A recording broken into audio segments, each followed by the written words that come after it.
ಹೇ everyone welcome back. So ಇವತ್ತು ನಾವು big boss season 12 ಬಗ್ಗೆ ಮಾತಾಡ್ತಾ ಇದ್ದೀವಿ. ಸೊ ಹಿಂದಿನ ಪಾರ್ಟಲ್ಲಿ ಅಷ್ಟೇ ಒಂದಿಷ್ಟು ಜನ ಹೆಸರನ್ನ ಹೇಳಿದ್ದೆ ಕನ್ಫರ್ಮ್ಡ್ ಲಿಸ್ಟ್ ಅಂತ. ಸೊ ಇವತ್ತು ಇನ್ನೂ ಒಂದಿಷ್ಟು ಜನ ಪಕ್ಕಾ ಕನ್ಫರ್ಮ್ ಲಿಸ್ಟ್ ಬಂದೇ ಬರ್ತಾರೆ ಬಿಗ್ ಬಾಸ್ಗೆ ಅನ್ನೋವಂಥ ಒಂದಿಷ್ಟು ಕಂಟೆಸ್ಟೆಂಟ್ಸ್ನ ಹೆಸರನ್ನ ಇವತ್ತಿನ ವೀಡಿಯೋದಲ್ಲಿ ನಾನು ರಿವೀಲ್ ಮಾಡ್ತಾ ಇದ್ದೀನಿ. ಸೊ ಫಸ್ಟು ಚಾನಲ್ಗೆ ಸಬ್ಸ್ಕ್ರೈಬ್ ಮಾಡ್ಕೊಳ್ಳಿ, ಹಾಗೆ ಬೆಲ್ಲೈಕಾನ್ನ ಕೂಡ ಕ್ಲಿಕ್ ಮಾಡಿ ಲೈಕ್ ಮಾಡಿ ವೀಡಿಯೋನ. ಸೊ ಬನ್ನಿ ತಡ ಮಾಡಲಿ ನನಗೆ ವೀಡಿಯೋನ ಶುರು ಮಾಡೋಣ. ಸೊ ಹೋದ ವೀಡಿಯೋದಲ್ಲಿ ಸುಮಾರು ಒಂದಿಷ್ಟು ಹೆಸರುಗಳು ಹೇಳಿದ್ದೆ.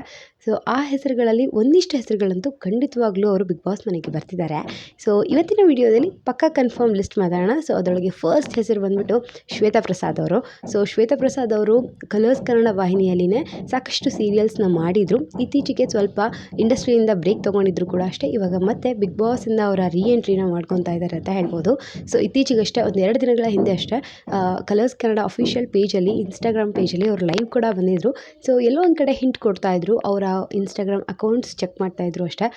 ಹಿಂಟ್ಸ್ ಮಾತ್ರ ಬಿಗ್ ಬಾಸ್ಗೆ ಹೋಗೋದು ಕಡೆ ತುಂಬಾ ಸಿಗ್ತಾಯಿತ್ತು. ಸೊ ಅವರ ಹೆಸರು ಟಾಪ್ 1ಅಲ್ಲಿದೆ, ಅವರು ಬಂದೇ ಬರ್ತಾರೆ ಅಂತ.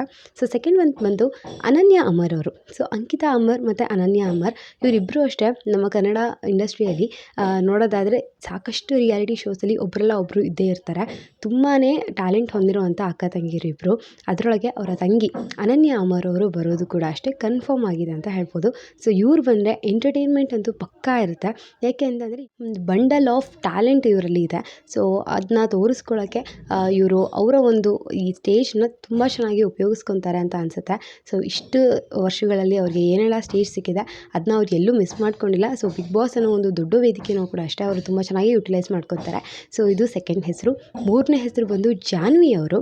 ಸೊ ಜಾನ್ವಿ ಅವರು ಫಸ್ಟು ನ್ಯೂಸ್ ರಿಪೋರ್ಟರ್ ಆಗಿ ವರ್ಕ್ ಮಾಡ್ತಾಯಿದ್ರು. ಆಮೇಲೆ ಕಲರ್ಸ್ ಕನ್ನಡಾಗಿ ಬಂದು ನನ್ನಮ್ಮ ಸೂಪರ್ ಸ್ಟಾರ್ ಆಗಿರಲಿ ಮತ್ತು ಕಾಮಿಡಿ ಒಂದಿಷ್ಟು ಶೋಸಲ್ಲಿ ಎಲ್ಲ ಕಡೆಯವರು ಪಾರ್ಟಿಸಿಪೇಟ್ ಮಾಡ್ಕೊಂಡು ಬಂದರು. ತುಂಬ ಚೆನ್ನಾಗಿ ಕ್ಲಿಕ್ ಆದರು, ಜನರ ಮನಸ್ಸನ್ನ ಗೆದ್ದರು. ಸೊ ಇವಾಗ ಬಿಗ್ ಬಾಸ್ ಮನೆಗೆ ಬರೋಕ್ಕೆ ಕೂಡ ಅಷ್ಟೇ ರೆಡಿಯಾಗಿದ್ದಾರೆ. ಸೊ ಈ ಸತಿ ಬರ್ತಾ ಇರೋವಂಥ ಹುಡುಗಿರು ತುಂಬಾ ಸ್ಟ್ರಾಂಗ್ ಇದ್ದಾರೆ. ತುಂಬ ಒಂದು ಒಳ್ಳೆ ಫ್ಯಾನ್ ಬೇಸ್ನ ಹೊಂದುತ್ತಾರೆ ಅನ್ನೋ ಒಂದು ನಂಬಿಕೆ ನನಗಿದೆ. ನಾಲ್ಕನೇ ಹೆಸರು ಬಂದುಬಿಟ್ಟು ರಶಿಕಾ ಶೆಟ್ಟಿ ಅಂತ. ಸೊ ಇವ್ರ ಹೆಸರನ್ನ ಸ್ವಲ್ಪ ಫ್ಲ್ಯಾಶ್ ಬ್ಯಾಕ್ ಹೋದರೆ ಸೀಸನ್ 10ನಲ್ಲಿ ನಾವು ತುಂಬ ಕೇಳಿದ್ವಿ. ಕಾರ್ತಿಕ್ ಮಹೇಶ್ ಅವರು ಏನಿದ್ರು ಸೀಸನ್ 10ನಲ್ಲಿ ವಿನ್ನರ್ ಆಗಿದ್ದರು. ಸೊ ಅವರ ಹೆಸರು ಜೊತೆ ಇವ್ರ ಹೆಸರನ್ನ ನಾವು ತುಂಬ ಕೇಳಿದ್ವಿ, PR ಅದು ಇದು ಅಂತೆಲ್ಲ. ಮತ್ತು ಕಾರ್ತಿಕ್ ಮಹೇಶ್ ಅವರ ಒಬ್ಬ ಗುಡ್ ಫ್ರೆಂಡ್ ಕೂಡ ಹೌದು ಇವರು ರಶಿಕಾ ಅವರು. ಸೊ ಇವಾಗ ಇವರು ಕೂಡ ಅಷ್ಟೇ ಬಿಗ್ ಬಾಸ್ ಮನೆಗೆ ಬರೋಕ್ಕೆ ರೆಡಿಯಾಗಿದ್ದಾರೆ. ಸೊ ಇವ್ರ ಹೆಸರು ಕೂಡ ಕನ್ಫರ್ಮ್ ಆಗಿದೆ, ಬಂದೇ ಬರ್ತಾರೆ ಅನ್ನೋ ಒಂದು ಹೆಸರಲ್ಲಿ ಇವರು ಕೂಡ ಇದ್ದಾರೆ. ಸೊ ಈ 4 ಜನ ಹೆಣ್ಮಕ್ಳು. ನೆಕ್ಸ್ಟ್ ನಾವು ನೋಡೋದು ಕಂಟೆಂಟ್ ಕ್ರಿಯೇಟರ್. ಸೊ ಯೂಟ್ಯೂಬಿಂದ ಒಬ್ಬರು ಹೋಗ್ತಾ ಇದ್ದಾರೆ, ಅದೇ ತೇಜಸ್ ಗೌಡ ಅವರು. ಸೊ ಇವರು ತುಂಬ ಒಳ್ಳೆ ಫ್ಯಾನ್ ಬೇಸ್ನ ಇವರು ಕೂಡ ಅವರ ಯೂಟ್ಯೂಬಿಂದ ಹೊಂದಿದ್ದಾರೆ. ರೋಸ್ಟರ್ ತುಂಬ ಚೆನ್ನಾಗಿ ರೋಸ್ಟ್ ಮಾಡ್ತಾರೆ. ಇತ್ತೀಚಿನ ದಿನಗಳಲ್ಲಿ ಒಂದು ಸ್ವಲ್ಪ ಎಲ್ಲೋ ನೆಗೆಟಿವಿಟಿ ಬಂದಿದೆ, ಕಾಂಟ್ರವರ್ಸಿ ಅದು ಇದು ಆಗಿ. ಬಟ್ ಆದರೂ ಕೂಡ ಅಷ್ಟೇ ಜನ ಇವರ ಕೈನ ಬಿಡೋದಿಲ್ಲ. ಅವರ ಒಂದು ಪರ್ಸ್ನಾಲಿಟಿಯಿಂದ ಅವರು ಬೆಳೆಯುವಂಥ ಚಾನ್ಸಸ್ ತುಂಬಾ ಇದೆ. ಸೊ ಇವ್ರಿಗೂ ಕೂಡ ಅಷ್ಟೇ ಬಿಗ್ ಬಾಸ್ ಅನ್ನೋ ಒಂದು ವೇದಿಕೆ ತುಂಬಾ ಇಂಪಾರ್ಟೆಂಟ್ ಆಗುತ್ತೆ. ಸೊ ಇವರು ಕೂಡ ಬಿಗ್ ಬಾಸ್ಗೆ ಬರ್ತಾ ಇದ್ದಾರೆ ಅಂತ ಇವಾಗ ನಾವು ಕನ್ಫರ್ಮ್ ಮಾಡಿ ಹೇಳ್ಬೋದು.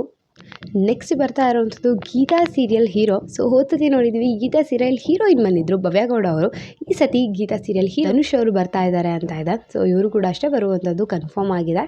ಸೊ ಪ್ರತಿ ಸತಿನೂ ಅಷ್ಟೇ ಅವರ ಕಲರ್ಸ್ ಕನ್ನಡ ಚಾನಲ್ ಏನಿದೆ ಆ ಚಾನಲ್ನ ಹೀರೋಯಿನ್ಸ್ 2-3 ಜನನಾದರೂ ತೊಗೋತಾರೆ. ಸೊ ಈ ಸತಿ ಅದೇ ಥರ ಧನುಷ್ ಅವರು ಬರ್ತಾ ಇದ್ದಾರೆ. ಕರಿಮಣಿಯಿಂದ ಸ್ಪಂದನ ಸೋಮಣ್ಣ ಅವರು ಹೇಗೆ ಬರ್ತಿದ್ದಾರೆ ಹಾಗೆ ಗೀತಾ ಸೀರಿಯಲಿಂದ ಧನುಷ್ ಅವರು ಬರ್ತಾ ಇದ್ದಾರೆ. ನೆಕ್ಸ್ಟ್ ನೋಡ್ತಾ ಇರೋದು ಸತ್ಯ ಸೀರಿಯಲ್ ಹೀರೋ.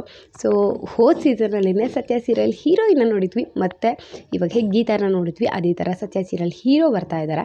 ಸೊ ಇವರು ಕೂಡ ಅಷ್ಟೇ, ಇವರು ಸಾಗರ್ ಅಂತ ಇವ್ರ ಹೆಸರು. ಸೊ ಅಷ್ಟಾಗಿ ಇವ್ರ ಬಗ್ಗೆ ಗೊತ್ತಿಲ್ಲ, ಬಟ್ ಇವರು ಬರ್ತಾ ಇದ್ದಾರೆ. ನೆಕ್ಸ್ಟ್ ಇರೋದು ಪ್ರಿಯಾ ಸವಾದಿ ಅಂತ ಹೆಸರು. ಸೊ ನನಗೆ ಇವ್ರ ಬಗ್ಗೆ ಜಾಸ್ತಿ ಐಡಿಯಾ ಇಲ್ಲ, ಒಂದಿಷ್ಟು ಫೋಟೋಸ್ ಇನ್ಸ್ಟಾಗ್ರಾಮ್ ಅಕೌಂಟ್ ನೋಡಿರೋದಷ್ಟೇ ಬಿಟ್ಟರೆ ಜಾಸ್ತಿ ಡೀಪಾಗಿ ನನಗೆ ಇವ್ರ ಬಗ್ಗೆ ಗೊತ್ತಿಲ್ಲ. ಸೊ ಏನು ಕೂಡ ಎಕ್ಸ್ಪೆಕ್ಟೇಷನ್ಸ್ ಎಲ್ಲ ಇವ್ರುಗಳಿಂದ ಬಿಗ್ ಬಾಸ್ ಮನೆಗೆ ಬಂದು ಅವ್ರ ಪರ್ಸ್ನಾಲಿಟಿಯನ್ನು ನೋಡಬೇಕು. ಆ್ಯಕ್ಚುಲಿ ಈ ಥರ ಇರೋದು ಇನ್ನೂ ಬೆಸ್ಟ್. ಯಾಕೆ ಅಂತಂದರೆ ಬೇರೆಯವರಾದರೆ ನಾವು ಒಂದು ಸ್ವಲ್ಪ ಎಕ್ಸ್ಪೆಕ್ಟೇಷನ್ಸ್ನ ಇಟ್ಕೊಂಡ್ಬಿಡ್ತೀವಿ, ಬಟ್ ಏನೂ ಗೊತ್ತಿಲ್ಲ ಅಂತ ಅಂದಾಗ ಅವ್ರ ಬಗ್ಗೆ ಏನೂ ಐಡಿಯಾನೇ ಇರೋದಿಲ್ಲ. ಸೊ ಅಲ್ಲಿ ಬಂದು ಇಷ್ಟ ಆದರೆ ಚೆನ್ನಾಗಿರುತ್ತೆ, ಇಲ್ಲ ಅಂತಂದರೆ ಏನು ಎಕ್ಸ್ಪೆಕ್ಟೇಷನ್ಸ್ ಇರಲಿಲ್ಲ ಅಂತ ಸುಮ್ಮನೆ ಆಗ್ಬೋದು. ಸೊ ಪ್ರಿಯಾ ಅವರು ಕೂಡ ಬರ್ತಾ ಇದ್ದಾರೆ, ನೋಡೋಣ ಇವರು ಕೂಡ ಹೇಗೆ ಆಡ್ತಾರೆ ಅಂತ. ಸೊ ಇವಾಗ ಇಷ್ಟೆಲ್ಲ ಹೆಸರುಗಳು ಹೇಳಿದ್ದೀನಿ, ಇದೆಲ್ಲ ಕನ್ಫರ್ಮ್ ಆಗಿ ಬಂದಿರುವಂಥ ಹೆಸರುಗಳು. ಸೊ ಲಾಸ್ಟ್ ವೀಡಿಯೋದಲ್ಲಿ ಒಬ್ಬರ ಹೆಸರು ಹೇಳಿದ್ದೆ, ಕಾಕ್ರೋಚ್ ಸುದ್ದಿ ಅಂತ. ಸೊ ಅವ್ರನ್ನ ನಾನು 80-90% ಕನ್ಫರ್ಮ್ ಅಂತ ಮಾಡಿ ಹೇಳಿದ್ದೆ. ಸೊ ಈ ವಿಡಿಯೋದಲ್ಲಿ ಹೇಳ್ಬೋದು 100% ಕನ್ಫರ್ಮ್ ಆಗಿ ಅವರು ಬರ್ತಾರೆ ಅಂತ. ಯಾಕೆ ಅಂತಂದರೆ ಇನ್ಸ್ಟಾಗ್ರಾಮಲ್ಲಿ ಇವತ್ತಷ್ಟೇ ಕಲರ್ಸ್ ಕನ್ನಡದಿಂದ ಅಫಿಷಿಯಲ್ ಆಗಿ ಒಂದು ವಿಡಿಯೋ ರಿಲೀಸ್ ಆಗಿದೆ. ಆ ವಿಡಿಯೋದಲ್ಲಿ ಕಾಕ್ರೋಚ್ ಸುದ್ದಿರವರು ಇದ್ದಾರೆ, ಒಂದು ಮಾಸ್ಕ್ ಹಾಕ್ಕೊಂಡು ಪಬ್ಲಿಕ್ ಜೊತೆಗೆ ಇಂಟ್ರ್ಯಾಕ್ಟ್ ಮಾಡ್ತಾ ಇದ್ದಾರೆ. ಸೊ ಅಲ್ಲಿ ಕೂಡ ಅಷ್ಟೇ ಅವರು ಮಾತಾಡ್ತಾ ಇರೋಂಥ ವಾಯ್ಸ್ ಆಗಿರಲಿ ಅಥವಾ ಅವ್ರ ಸ್ಟೈಲ್ ನೋಡಿದ್ರೇ ಗೊತ್ತಾಗುತ್ತೆ ಅದು ಅವರೇ ಅಂತ. ಕೆಳಗಡೆ ಕೂಡ ಅಷ್ಟೇ ಗೆಸ್ ಮಾಡಿ ಅಂತ ಹಾಕಿರುವಂಥದ್ದು. ಬಟ್ ಇದು ಕಾಕ್ರೋಚ್ ಸುದ್ದಿರೋರೇ ಅಂತ ಆರಾಮಾಗಿ ಹೇಳ್ಬೋದು. ಸೊ ಇವರು ಬಿಗ್ ಬಾಸ್ಗೆ ಹೋಗ್ತಾ ಇರೋವಂಥದ್ದು ಕನ್ಫರ್ಮ್ ಆಗಿದೆ. ಸೊ ಇನ್ನೊಂದು 2 ದಿನಗಳಲ್ಲಿ ಗ್ರ್ಯಾಂಡ್ ಓಪನಿಂಗಲ್ಲಿ ನೀವು ನೋಡಿದ್ರು ಕೂಡ ಅಷ್ಟೇ ಈಗ ನಾನು ಹೇಳಿರುವಂಥ ಹೆಸರುಗಳಲ್ಲಿ ಆಲ್ಮೋಸ್ಟ್ ಎಲ್ಲ ಹೆಸರುಗಳು ಖಂಡಿತವಾಗ್ಲೂ ಬರುತ್ತೆ. ಸೊ ಇವ್ರು ಎಲ್ಲರೂ ಬಿಗ್ ಬಾಸ್ಗೆ ಬರೋಕ್ಕೆ ಈಗ ಕನ್ಫರ್ಮ್ ಆಗಿದ್ದಾರೆ. ಸೊ ಇದೇ ಥರದ ಅಪ್ಡೇಟ್ಸ್ ನನ್ನ ಚಾನಲ್ಗೆ ಸಿಗ್ತಾ ಇರುತ್ತೆ. ಸೊ ಪ್ಲೀಸ್ ಚಾನಲ್ಗೆ ಸಬ್ಸ್ಕ್ರೈಬ್ ಮಾಡ್ಕೊಳ್ಳೋದು ಮರಿಬೇಡಿ. ಮತ್ತೊಂದು ವೀಡಿಯೋದಲ್ಲಿ ಸಿಗ್ತೀನಿ. ಅಂಟಿಲ್ ಬಾಯ್.